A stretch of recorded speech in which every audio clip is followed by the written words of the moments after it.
รู้สึกดีใจผมไม่คิดว่าจะติด20คนสุดท้ายอย่างเงี้ยติด CP อย่างเงี้ยก็อยู่ได้เล่นฟุตบอลเนี่ยแบบสร้างอนาคตของเราจะให้กำลังใจเสมอจะให้ดูคนที่ไม่มีโอกาสเราได้โอกาสแล้วเราก็ภูมิใจตรงนั้นเพราะการคัดบอลนี่คนเป็นร้อยเป็นพันใช่ไหมถ้าติดก็ถือว่าเป็นโชคดีของเราใช่ไหมถือว่าเขาเห็นความสำคัญของเราก็อยากขึ้นชุดใหญ่อะไรครับแล้วก็แบบอยากติดทีมชาติสักครั้งอะไรจะทำให้เต็มที่ครับถ้ามองตอนนี้นะในอนาคตก็สามารถเล่นไทยลีกได้แน่นอนแหละครับแต่ว่าก็ต้องอยู่ที่ว่าเขาจะรักษาความมุ่งมั่นความตั้งใจของเขาไว้ได้หรือเปล่าตอนช่วงโควิดพอช่วงโควิดปุ๊บแล้วหลังจากโควิดผมรู้สึกผมพัฒนาก้าวกระโดดมากเลยครับตั้งแต่วันแรกเลยก็คือ JR เนี่ยเรามองแล้วว่าไปได้ไกลแน่นอน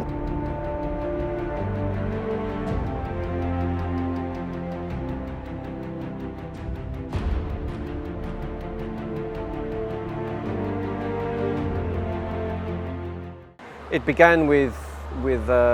CP and Kun Kachorn wanting to give an opportunity to children from any background, from any province, anywhere in Thailand, whether they're privileged, not privileged, and to give an opportunity to progress them within football and also within academic. So we partnered with Bangkok Christian College. We started a project where we would recruit between 9 and 11-year-olds to give them an opportunity to be in a private school and to join True Bangkok United.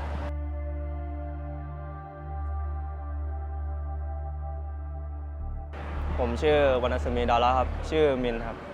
มาจากปัตตานีครับหนองจิกครับหนองจิกปัตตานีเนาะเริ่มเล่นตั้งแต่ถ้าจำได้ก็ตอนประมาณอยู่ป.3 ครับที่โรงเรียนครับที่โรงเรียนมีสนามบอลนะครับผมก็เตะกับเพื่อนนะครับแล้วก็มันมีช่วงหนึ่งที่ผมไปยุ่งเกี่ยวกับยังไงแบบของไม่ดีพี่แล้วพ่อผมจับได้ครับใช่ครับพ่อผมก็ส่งผมที่อะคาเดมี่เลยครับก็แปลว่าที่ต้องเป็นนักฟุตบอลก็เพราะพ่อใช่ครับและถ้าสมมติว่าถ้าพ่อเกิดไม่รู้เรื่องนี้ขึ้นมานี่จะเป็นยังไงบ้างเราตอนนี้ผมอาจจะอยู่กับเพื่อนแถวบ้านแบบไม่น่าแบบเล่นฟุตบอลนะครับแค่เล่นสนุกกับเพื่อนอะไรอย่างเงี้ยชอบฟุตบอลตั้งแต่เด็กแล้วก็ซนด้วยค่ะ ชอบฟุตบอลมากชอบค่ะชอบมากเลยเด็กคนนี้แล้วก็เวลา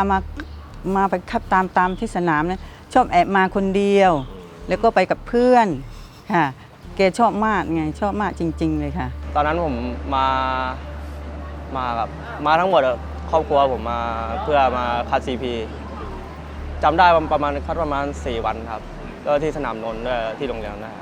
ใช่ครับใช่เราสนามแรกเราหาดใหญ่แล้วก็ใช่20 คนสุดท้ายใช่คัดที่หาดใหญ่เป็นยังไงบ้างวันนั้นคนที่สนามหาดใหญ่สนามนี้เลยก็ตื่นเต้นนะพี่นะแบบคนเยอะประมาณ80 คนนะเอาแค่20 คนนะผมก็แบบผมไม่คาดหวังว่าจะติดอะไรอย่างเงี้ยก็มันก็คิดถึงบ้านนะพี่เรามาอายุยังน้อยผมมาเดือนแรกผมก็ร้องไห้ผมไม่คุยกับใครตอนนั้นผมพูดไทยไม่เป็นด้วยพี่พูดภาษากลางไม่ได้ใช่ไม่ได้เลยนะครับก็เดือนแรกพี่ที่ผมมาผมอยากกลับบ้านอย่างเดียวเพราะผมไม่รู้จักใครพูดไม่ได้แล้วผ่านมันมาได้ไงครับก็มีเพื่อนเนี่ยที่สอนครับแนะนำอะไรอย่างเงี้ยอยู่ได้ตอนบาดเจ็บหนักที่แขนก่อนมาคัดตัวเนี่ยรู้สึกยังไงบ้างช่วงนั้นก็รู้สึกเสียใจครับแต่แม่บอกว่าแบบบอกว่าแบบเราก็ต้องสู้แบบเผื่อจะมีวันของเราอะไรอย่างเงี้ยครับจะให้กำลังใจเสมอจะให้ดูคนที่ไม่มีโอกาสเราได้โอกาสแล้วเราก็ภูมิใจตรงนั้นโอ้อย่าถ้าด้านกีฬาแกชอบนั้นแม่อยากให้ด้านกีฬาเลยอย่างเช่นเป็นฟุตบอลอาชีพคือแกตั้งใจแกจะบอกทุกวันเลยแกจะพูดง่ายๆแกจะพูดทุกวันแกนั้นอยากเป็นนักฟุตบอลอาชีพอย่าเห็นเขาตรงนั้นค่ะก็เปลี่ยนชีวิตมากกว่าก็ถ้าผมไม่ติดถ้าผมไม่ติด CP อย่างงี้ผมก็อยู่บ้านอยู่กับเพื่อนอย่างเงี้ยแบบขับมอเตอร์ไซค์อยู่บ้านถ้าติด CP อย่างเงี้ยก็อยู่แบบได้เล่นฟุตบอลเนี่ยแบบสร้างอนาคตของเราก็ดีใจครับเพราะผมมาโรงเรียนนี้ตั้งแต่ป .6 ครับตอนนี้อยู่ม .6 ครับได้เล่นครั้งแรกก็ภูมิใจในตัวเองมันก็พิเศษนะมันเป็นครั้งสุดท้ายเล่นให้กับโรงเรียนอย่างเงี้ยครับ ตอบแทนโรงเรียนนะครับ แล้วก็ถือว่าเป็นจุดหมายปลายทางของชีวิตมัธยมด้วยเนาะ ใช่ครับ โอเค ถ้ามีโอกาสพูดกับครอบครัวหรือโค้ชหรือเพื่อนๆเนี่ยอยากบอกอะไรกับเขาครับ บอกว่าอะไรดีครอบครัวก็บอกว่าก็ขอบคุณที่สนับสนุนตลอดแล้วค่อยสปอร์ตตลอดจนถึงวันนี้ครับ แล้วก็เพื่อนก็ขอบคุณเพื่อนที่ดูแลแล้วก็แนะนำไปทางที่ดีครับ ก็บอกเหมือนกันเด็กว่าเราต้องตั้งใจไม่ใช่ว่าเราจะเก่งคนเดียวคนอื่นเขาจะเก่งกว่าเราก็มีบางทีเราจะผิดพลาดที่ไหนก็ได้ที่เราไม่ได้ลงโค้ชเขาก็ดูอยู่แล้วจะให้กำลังใจตลอดค่ะคือจะไม่บอกว่า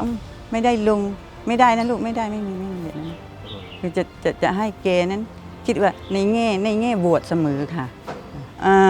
ถ้าคุณแม่นะคุณแม่ขอบคุณ CP 3 ฝันที่ทำให้น้องๆทุกคนไม่ใช่ว่าลูกแม่คนเดียวนะทุกคนนั้นที่ได้โอกาสวันนี้ได้มาอยู่จุดตรงนี้มันยากกว่าจะได้อยู่นั้นค่ะได้โอกาสหลายๆอย่างไม่ใช่ว่าด้านกีฬามีเรื่องเรียนหนังสือด้านนิสัยด้านอะไรหลายๆอย่างนั้นคุณแม่ขอบคุณมากๆค่ะ CP 3 ฝันค่ะดีใจแล้วก็ภูมิใจแทนน้องนะคะเพราะว่ามันยากกว่าจะมาถึงวันนี้คือเขาตั้งใจแล้วก็ดีใจด้วยที่เขาคือความพยายามของเขานั้นได้ดังที่ความตั้งใจของเขาแม่ก็ภูมิใจค่ะเองเต็มร้อยในเกมเมื่อกี้ให้เท่าไหร่95 CP สร้างฝันปันโอกาสให้น้องก็เลยลองให้น้องมาคัดแล้วก็วันนี้ก็เต็มที่แล้วก็ได้แล้วก็ขอบคุณ CP ปันโอกาสให้น้องนะคะ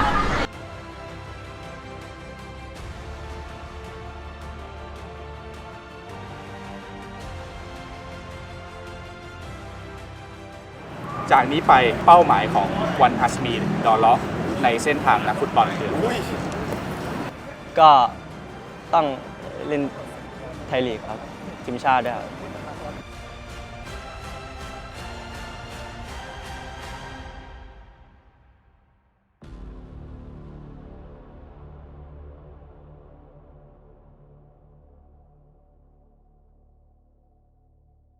นี่ก็เป็นวิธีการของฟุตบอลที่กำลังเริ่มต้นเพราะฉะนั้นอย่าคิดเก่งอย่าคิดตัวเองเป็นดาวหลักการเหมือนกันหลักการกีฬาคุณก็เอาไปใช้กับหลักการการทำงานกับครอบครัวเหมือนกันหมดถ้าคุณมีวินัยถ้าคุณศึกษาคุณก็จะสำเร็จในชีวิตเพราะฉะนั้นเราก็พยายามจะทำเต็มที่ให้ไม่ใช่แค่อยู่เมืองไทยพรสวรรค์คุณมีแค่ไหนดิสซิปลินคุณมีแค่ไหนฟิตเนสคุณดีแค่ไหนเราส่งเสริมเราดูแลมากันตั้งแต่ CP สารฝันหรือบางคนก็เพิ่งเข้ามาแต่เราก็พยายามผลักดันให้เต็มที่อยู่ที่ตัวพวกคุณละโค้ชสอนยังไงผมสอนยังไงฟิตเนสโค้ชยังไงแต่ไปลงสนามเนี่ยมันวัดกันอยู่ที่พวกคุณเองการติดทีมชาติชุดซีเกมด้วยวัยเพียง 18 ปีเองเนาะของ JR สำคัญกับเส้นทางอาชีพของ JR ยังไงครับสำหรับผมได้ประสบการณ์ในระดับสูงครับผมก็เป็นประสบการณ์ในระดับนานาชาติครับโอเค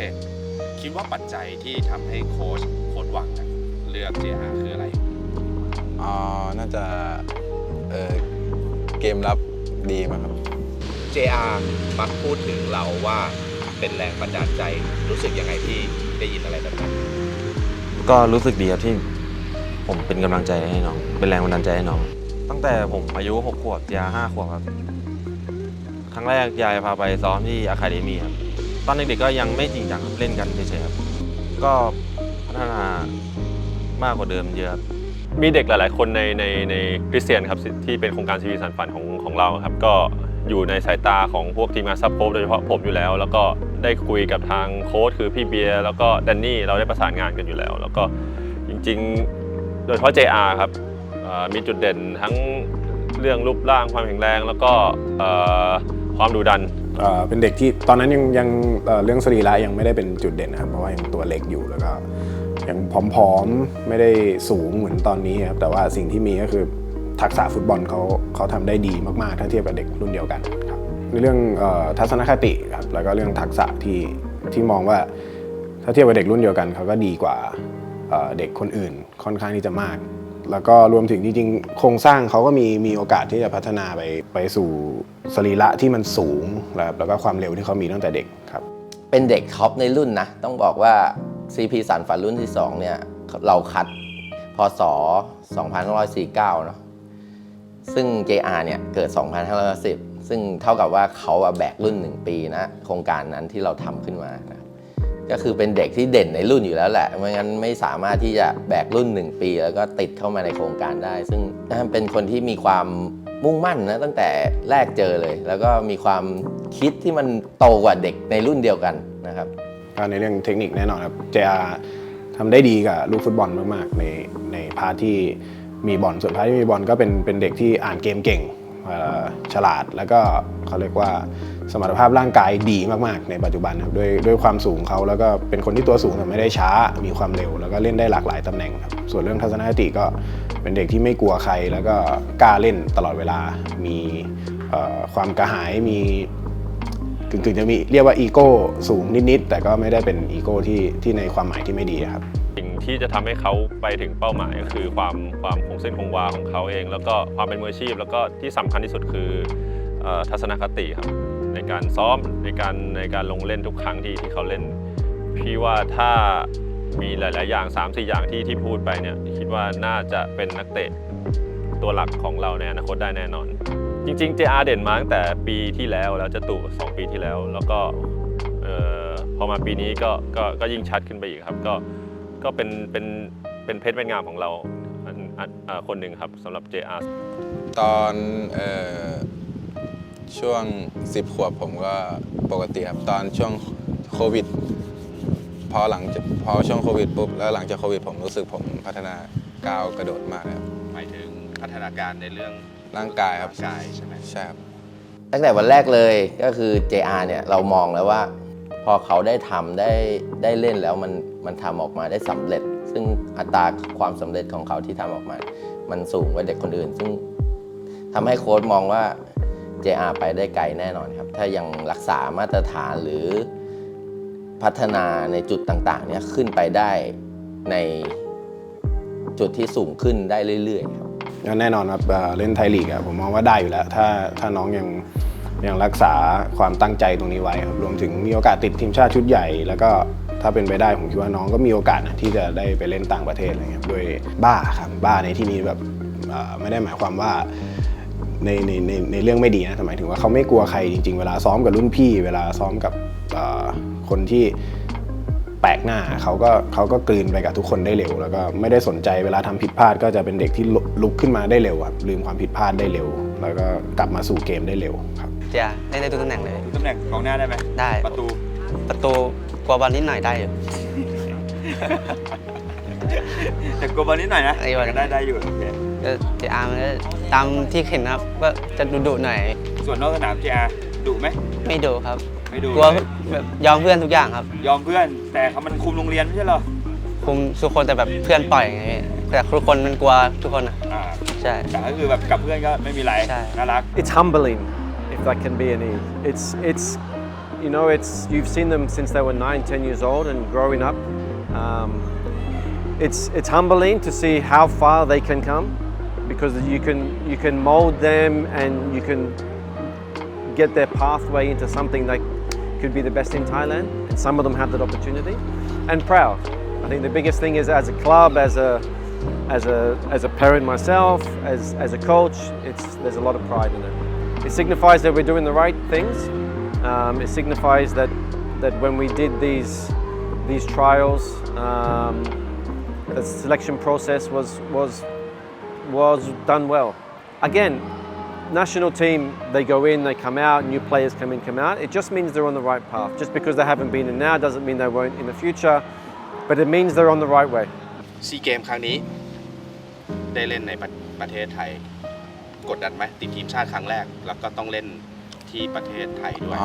ผมไม่กดดันครับขอให้ได้ลงเล่นเนาะใช่ครับอย่างน้อยสุดได้ลงสิ่งที่อยากพิสูจน์ให้แฟนบอลหรือทีมงานสตาฟโค้ชเห็นมากที่สุดกับการติดทีมชาติครั้งนี้คืออะไรครับ อยากพาทีมชาติไทยคว้าแชมป์ครับเนี่ยอยากขอบคุณแฟนบอลที่เชียร์ผมแล้วก็อยากให้เข้ามาเชียร์กันเยอะๆครับ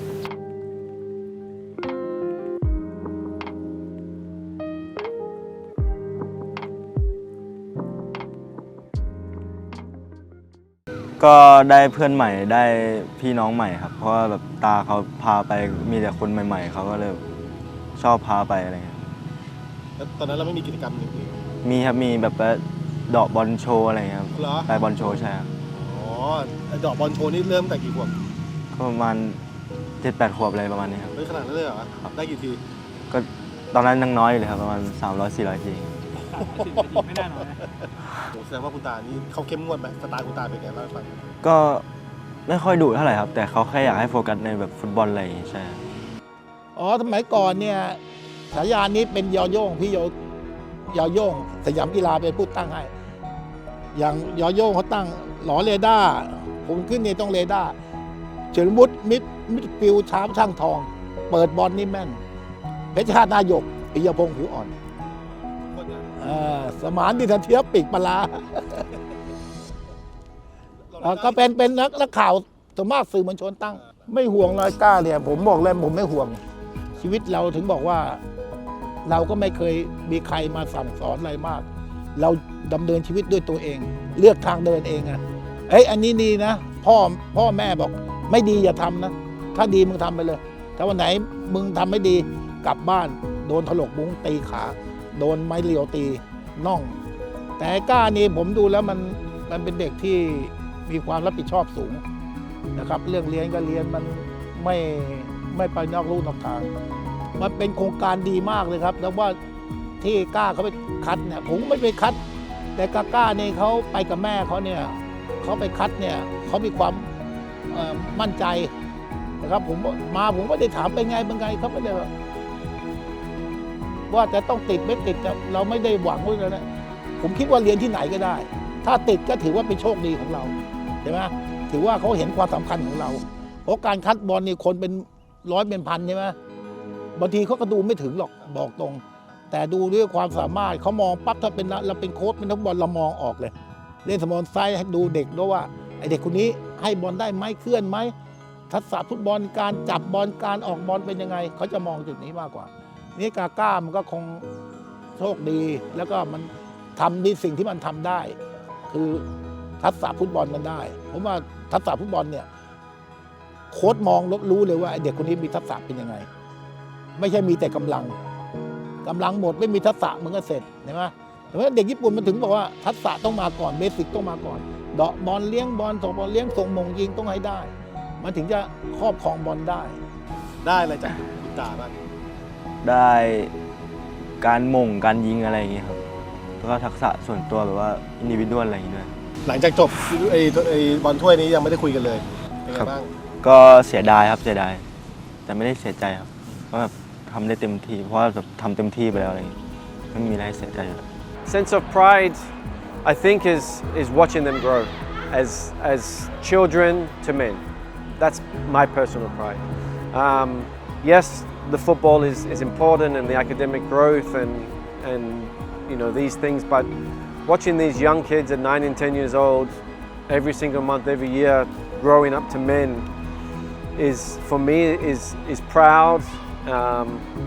and it's amazing to watch. It really is amazing. ก็การมาซ้อมกับพี่ๆชุดใหญ่มันเป็นเรื่องที่ดีสำหรับเด็กๆที่ขึ้นมาอยู่แล้วครับหนึ่งคือความมั่นใจในการเล่นแน่นอนได้มาซ้อมกับรุ่นพี่แล้วก็ได้มาเจอกับรุ่นพี่ที่แบบมีประสบการณ์สูงๆจะได้เรียนรู้จากรุ่นพี่แล้วก็สิ่งที่สองก็คือได้เพิ่มสปีดในการเล่นแน่นอนเด็กบอลนักเรียนกับบอลระดับอาชีพมันแตกต่างกันในเรื่องของสปีดเกมครับผมคิดว่าถ้าได้มาร่วมซ้อมกับพี่บ่อยๆในอนาคตคิดว่าน่าจะปรับสปีดปรับความเร็วของเกมได้ทั้งคู่เลยก็มีเยอะเลยครับแล้วก็แบบถ้าได้ขึ้นไปก็จะไปเก็บประสบการณ์อะไรก็พร้อมครับพร้อมในระดับหนึ่งไม่ต้องไปเส้นหรอกไม่ต้องไปเอาใจโค้ชหรอกนะครับคุณถ้าลูกคุณมีสามารถเนี่ยคุณไม่ต้องเสียสักสลึงถ้าโค้ชเป็นโค้ชที่ดีนะครับก็เด็กสร้างโค้ชกับโค้ชสร้างเด็กมันแตกต่างกัน นะครับโค้ชต้องสร้างเด็กให้ได้ ต้องทำไงให้เด็กพัฒนา จุดเด่นก็คือเท้าซ้ายครับที่ค่อนข้างจะเฉียบขาดเลยไม่ว่าจะเป็นการเลี้ยงบอลหรือว่าการส่งการยิงผมว่าเขามีเท้าซ้ายที่ค่อนข้างที่จะเฉียบคมมากๆครับต้องยอมรับว่าสมัยนี้เด็กบ้านเราถ้าเป็นผู้เล่นมิดฟิลด์ไม่ค่อยที่จะมีคนกล้าลากลุยแบบนี้ครับด้วยเท้าซ้ายของเขาด้วยผมคิดว่าน่าจะเป็นจุดแตกต่างเลยครับก็คือเขาไม่ได้เล่นได้แค่ตำแหน่งเดียว ซึ่งนะตอนนี้ที่เขามีภาวะความเป็นผู้นำอะไรต่างๆ ที่เข้ามาตั้งแต่เขาเด็กๆเติบโตขึ้นมามากขนาดนี้ก็เขาสามารถคอนโทรลได้ทุกอย่างทำได้ทุกอย่างแล้ว ซึ่งเขาต้องพูดได้ว่ากาก้ามีครบทุกอย่างณตอนนี้แล้วนะครับ บางคนเข้ามาทีมชาติปุ๊บพอเก่งปุ๊บวินัยเริ่มตก เริ่มคิดว่าตัวเองเป็นดาว อันนั้นคือชีวิตคุณจะจบเร็วมากเนี่ยตอนนี้ผมฝากถึงนักฟุตบอลรุ่นไอ้กาก้าหรือรุ่นใดที่มันเก่งๆนะหลีกเลี่ยงใบยมุกให้ได้เห็นไหมอย่างลูกประพาสสำนักสมีเงี้ยดิวเงี้ยเห็นไหมอินทศิลป์แดงดาหรือจะเป็นซุปเปอร์อันดับหนึ่งของประเทศก็อะไรนะธนาทิพย์เนี่ยเขามีความรับผิดชอบสูงนะครับเนี่ยความรับผิดชอบแบบเขาเนี่ยทำให้ตัวเขาเองเนี่ยสามารถทำให้ครอบครัวเขาไปหน้าก็หลีกเลี่ยงสิ่งพวกนี้นะครับพักผ่อนให้ดีอาหารการกินอย่ากินแต่มาม่าก็อยากให้เยาวชนไทยเนี่ยเยาวชนของเราเนี่ยอย่าให้เหมือนสมัยก่อนเล่นเพื่อกินเหล้าไปวันหนึ่งนะครับก็ขอบคุณทูแล้วก็ขอบคุณทูที่ดูแลกาก้ามาถึง 6-7 ปีนะครับแล้วมอบในสิ่งดีๆให้กับเยาวชนอยากให้คัดกันทุกชุดแล้วก็หาโค้ชเก่งๆโค้ชดีๆที่มีความสามารถที่สามารถจะทำให้เด็กพัฒนานะครับก็ไม่มีอะไรมากครับขอบคุณครับ I'm hoping now that when they make the step up, they continue their journey, and for the future, we will still provide. You know, we're trying to build up again, recreate the academy. We've changed stadium and things and training pitches. So, yeah, we have the opportunity to start again and give future kids a chance.